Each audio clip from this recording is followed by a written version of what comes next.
ഇന്ന് പുല്ല് മുറിക്കാൻ പോയപ്പോഴേ ഈ കുഞ്ഞിനെ കണ്ടതേ.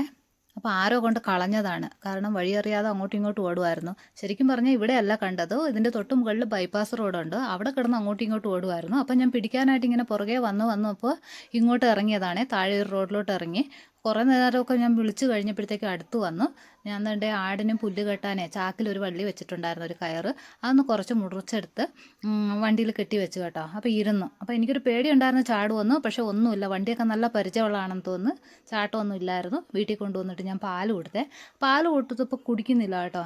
എന്തൊക്കെ നിർബന്ധിച്ചിട്ടും പാല് കൊടുത്തിട്ട് കുടിക്കുന്നില്ല. കയ്യിലെടുത്ത് കൊടുത്തു നോക്കി, വായിൽ തൊട്ട് വെച്ച് കൊടുത്തു നോക്കി, എന്നിട്ടൊന്നും കുടിക്കുന്നില്ല.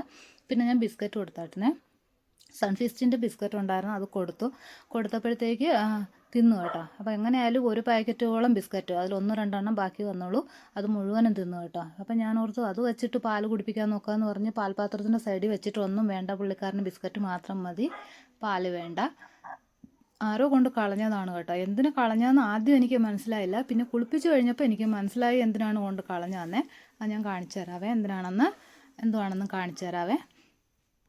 അപ്പം ഞാൻ ഒറ്റയ്ക്ക് ഉണ്ടായിരുന്നോളെ കുളിപ്പിക്കാനും, അതുകൊണ്ട് തന്നെ വലിയ വൃത്തിയായിട്ടൊന്നുമില്ല. നനഞ്ഞു കഴിഞ്ഞപ്പോൾ മനസ്സിലായി ഇവനെ കൊണ്ട് കളഞ്ഞ എന്തുവാന്ന്. ഇവൻ്റെ പിറ നിറച്ച് പേനായിരുന്നേ, കടിച്ചു പിടിച്ചിരിക്കുന്ന ഒരു തരം പേനുണ്ടല്ലോ, അത് ആ പേന് എടുക്കുമ്പോഴത്തേക്ക് അവിടെ മൊത്തം ചോര വരുമായിരുന്നേ. ആ രീതിയിൽ ശരീരം മുഴുവനും ഉണ്ടായിരുന്നേ, ഇഷ്ടം പോലെ, പറഞ്ഞാൽ വിശ്വസിക്കാൻ പറ്റാത്ത രീതിയിൽ പേനുണ്ടായിരുന്നേ. അപ്പോൾ ഇതുകൊണ്ട് തന്നെ ആയിരിക്കും ഇവനെ കൊണ്ട് കളഞ്ഞത്. ഇത്രയും വളർത്തിയിട്ട് അവനൊന്ന് വൃത്തിയാക്കി എടുക്കാൻ പറ്റാത്ത എന്ത് മനുഷ്യരാണെന്ന് എനിക്കറിയത്തില്ല കേട്ടോ. അപ്പോൾ ഞാൻ ഏതായാലും എന്നെക്കൊണ്ട് പറ്റുന്ന രീതിയിലൊക്കെ ഞാൻ കുറച്ച് വൃത്തിയാക്കുന്നുണ്ട്. അവൻ ഇരുന്ന് തരുന്നുണ്ട് കേട്ടോ. അവൻ അത്രയ്ക്ക് ബുദ്ധിമുട്ടുണ്ടെന്ന് തോന്നുന്നു, ഇരുന്ന് തരുന്നുണ്ട്. അപ്പം ഞാൻ കുളിപ്പിച്ചു, അവനൊരു പേരിട്ടു, ബിട്ടു. നല്ല പേരല്ലേ. അപ്പോൾ എനിക്ക് വേറൊരു പട്ടിയുണ്ട്, ബെല്ല. ഇനി ഒരാളുണ്ട്, ടോബി. അപ്പോൾ ഇവന് ബിട്ടു എന്ന് പേരിട്ടെ. അപ്പോൾ ഈ ചോര മുഴുവനും ആ പേന് വലിച്ചെടുത്തതിൻ്റെയാണ്. അതുകൊണ്ട് ഒരു പ്രാവശ്യം എടുത്തതാണ്, ഇതുപോലെ കുറേ പ്രാവശ്യം ഞാൻ എടുത്ത് കളഞ്ഞു കേട്ടോ. ചെറുതും വലുതും ഒക്കെ ഉള്ളതുണ്ട്. വലുതൊക്കെ വെള്ളത്തിൽ ഇടുമ്പോൾ താഴ്ന്നു പോകുന്നുണ്ട്, ചെറുതൊക്കെ മുകളിൽ നിൽക്കുന്നത്. അങ്ങനെ ഇഷ്ടംപോലെ പേനുണ്ടായിരുന്നു. എനിക്ക് തന്നെ എന്തോ പോലെ ഒരു തോന്നി, പക്ഷേ വൃത്തിയാക്കാതിരിക്കാൻ തോന്നിയില്ല. ഞാൻ അവനെ വൃത്തിയാക്കി എടുത്തേ. ഒറ്റ ദിവസം കൊണ്ടൊന്നും അവൻ വൃത്തിയാകത്തില്ല, എനിക്കറിയാം.